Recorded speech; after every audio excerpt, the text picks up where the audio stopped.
Bismillahirrohmanirrohim. Assalamualaikum warahmatullahi wabarakatuh. Kisah cerita ini mendebarkan betapa tega-teganya ulah perbuatan Bapak Sambung terhadap sosok anak sambungnya.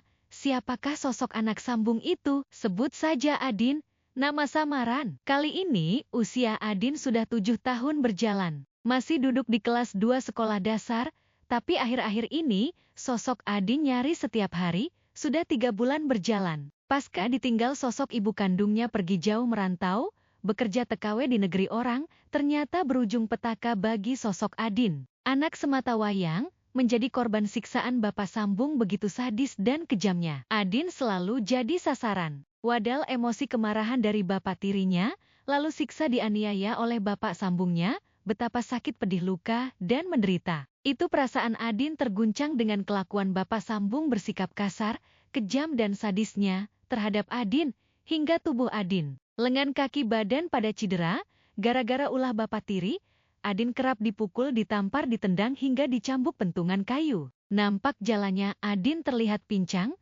bengkak, memar, patah tulang kesakitan, lagian parahnya kepala Adin kerap dijitaknya. Lantas daun kuping seringkali dijewer melintir, hingga meringis merintih merah kesakitan.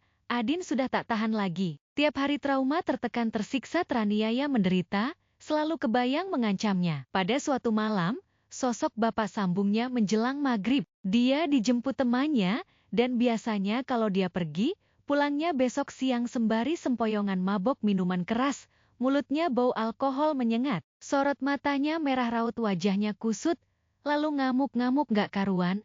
Marah-marah aku jadi sasaran, entah dia begadang di mana, mabuk di mana, menginap di mana, kagak jelas. Begitu melihat suasana aman dengan kepergian Bapak Sambungnya, seketika itu Adin berkemas, beres-beres pakaian dan buku pelajaran disusun dalam tas ransel miliknya. Kelihatannya Adin diam-diam sudah punya niat, tekad kuat mau pergi kabur entah kemana, daripada tinggal serumah bareng sama Bapak Sambung. Bapak tiri garang sangar galak, nyaris tiap hari menganiaya menyiksanya.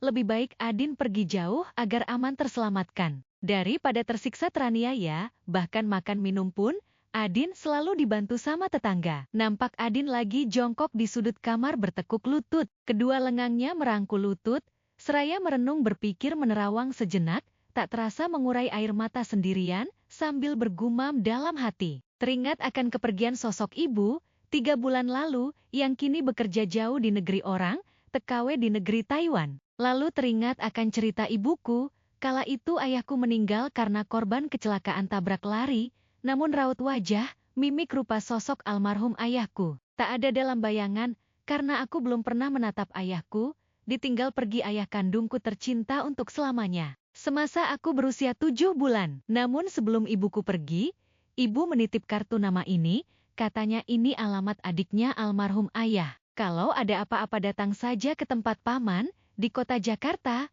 begitu tuturnya menurut pesan ibu. Lalu kartu nama itu disimpannya sama Adin dalam tas ransel. Begitu pagi-pagi sekali, nampak Adin beranjak pergi. Berkemas seperti biasa mau berangkat pergi sekolah, dengan menggendong tas ransel lusuh kusam, berisi buku dan pakaian. Sudah tak ragu lagi ia pergi berjalan gontai pincang melenggang sendirian, melangkah menuju stasiun kereta api. Bergegas beranjak melangkah menyusuri di tepian jalan raya. Begitu cepat Adin jalan agak pincang melangkah. Seketika di hadapan Adin terlihat sosok anak muda menyoreng tas selempang, sambil jalan pelan-pelan, tangan kanannya gerak-gerak pegang tongkat, menyasar meraba menyusuri di tepian jalan. Seketika itu Adin berjalan mendekat menghampirinya, seraya melambaikan telapak tangan pada mukanya. Namun tiada respon, tanpa reaksi, bahkan Adin menatap bola matanya, ternyata sosok anak muda ini memang buta, tak dapat melihat terangnya dunia. Tak tahu gelapnya dunia malam, lalu Adin menyapanya dengan santun pelan dan sopan. Seketika itu dia menjawabnya, suasana di jalan raya, begitu ramai itu kendaraan berseliweran lalu lalang berpapasan. Mereka berdua di tepian jalan sembari jalan pelan bercakapan. Lantas ujung tongkat dipegang Adin, sambil melangkah Adin menuntunnya. Tampak tak ragu lagi, itu anak muda jalan lalu dituntun sambil memegang pundaknya Adin. Mereka saling bercakapan menyapa berkenalan, ternyata sosok anak muda ini, nama panggilannya Komar, nama samaran. Ia menderita kebutaan bawaan sejak lahir, dan mereka sama-sama berjalan mau menuju ke stasiun kereta api. Seketika itu Komar meminta sama Adin diajak ke warung nasi mau sarapan,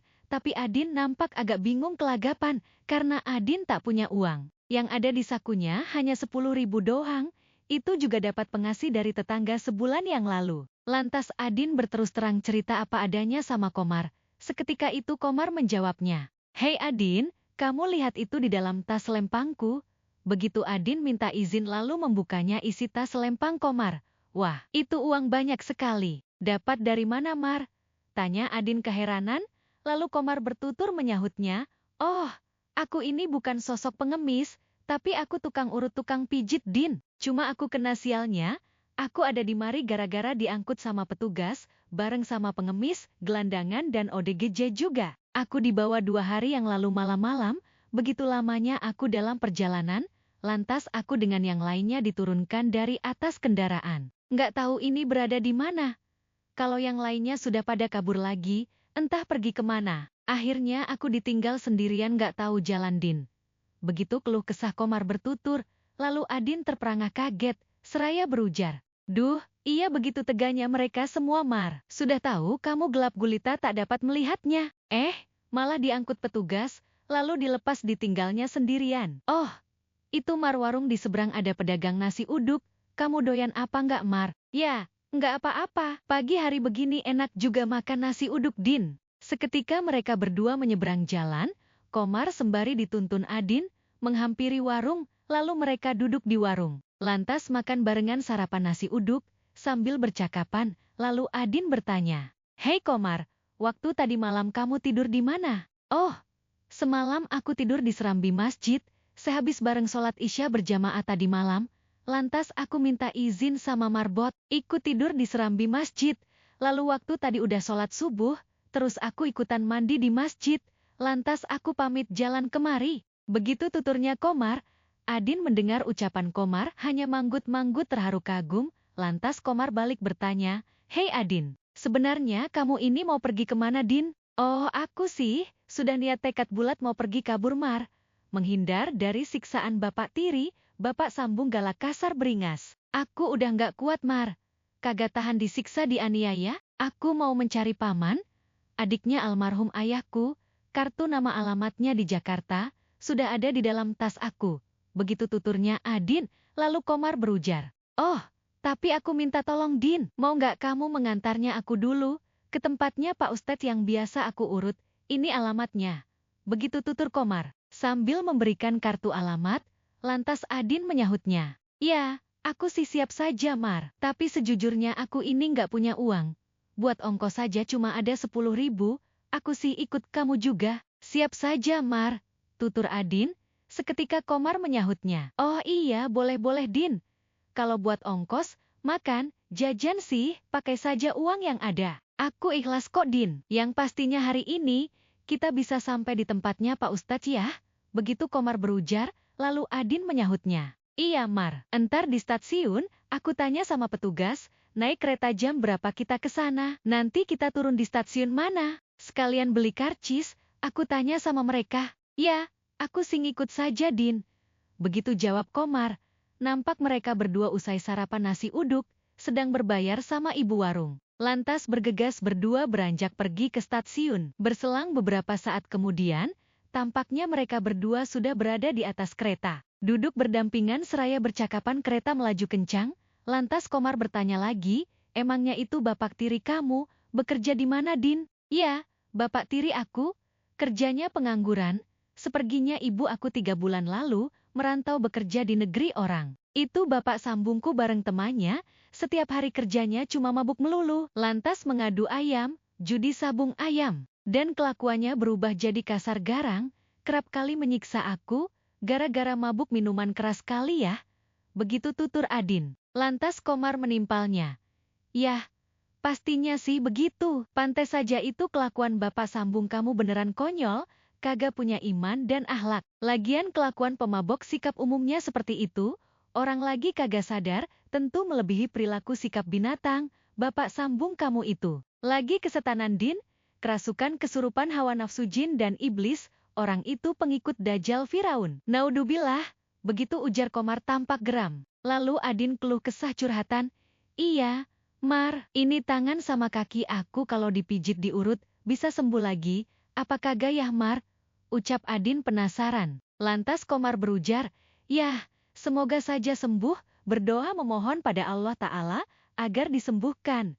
Nanti pakai minyak gosok yang ampuh. Aku punya di dalam tas ini, Din. Ini minyak pengasih Bapak Ustadz. Sewaktu aku mengurut Pak Ustadz, kala itu memijit di rumahnya." Tutur Komar. "Ya terima kasih Mar," jawab Adin. Lantas Komar nampak penasaran kesal geram, sembari berujar, "Sungguh teganya itu kelakuan Bapak Tiri. Bapak Sambung kamu, keji kejam setiap hari kamu disiksa dianiaya, tanpa ada alasan yang jelas, salah kamu itu apa? Lalu kamu dipukul ditampar, ditendangnya itu sekujur tubuh dan badan lengan kaki kamu. Pada cedera begitu Din," ucap Komar tampak geram. Seketika Adin berujar menyahutnya, "Iya Mar, ini tulang rahang aku sakit. Sewaktu sebulan yang lalu, aku ditampar ditendangnya, sama Bapak Sambung. Lengan dan kaki ini waktu pekan kemarin, dipukul pakai patahan kayu keras. Waktu dia lagi kalap, ngamuk-ngamuk sembari mabuk. Waktu menjelang maghrib kabarnya dia kalah judi sambung ayam, malah aku kena sasaran, lalu aku dipukul ditampar ditendang disiksanya. Itu tetangga tak tega melihat aku dianiaya, lantas ikut melerainya. Malah Bapak Tiri makin emosi, hingga mengajak berkelahi sama tetangga. Waduh aku malu sama tetangga yang baik hati, kerap kali suka kasih makan minum, uang jajan segala sama aku. Malah dia diajak berantem, diajak duel." Begitu tutur Adin, sontak Komar menimpalnya. "Waduh, dasar konyol koplak itu Bapak Sambung kamu Din.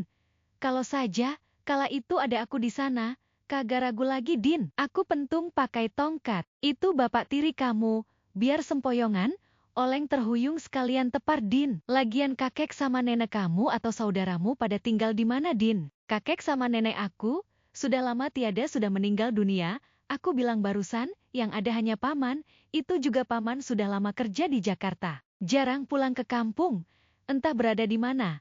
Tapi ini alamatnya di dalam tas aku," tutur Adin. Lalu Komar berucap pelan, "Oh iya Din, entar tiba di rumah Pak Ustadz, kita minta saran arahan dan wejangan. Mohon doa pidoanya dari Pak Ustadz, sebaiknya kita tinggal di mana. Lalu apa yang harus kita kerjakan, buat menyambung kelangsungan dalam kehidupan ini, dan kamu sekolah lanjutkan lagi, supaya punya masa depan yang cemerlang Din." Begitu tutur Komar berucap dalam pesannya. Adapun kisah cerita mendebarkan perjalanan mereka berdua. Selanjutnya, seperti apa? Tentunya ada kelanjutannya, insya Allah pada part 2 tunggu waktu tayangnya. Demikian cerita berdebar, jangan lupa ditekan tombol like, komen, share and subscribe agar channel ini bisa lebih berkembang lagi. Atas dukungan semuanya terima kasih.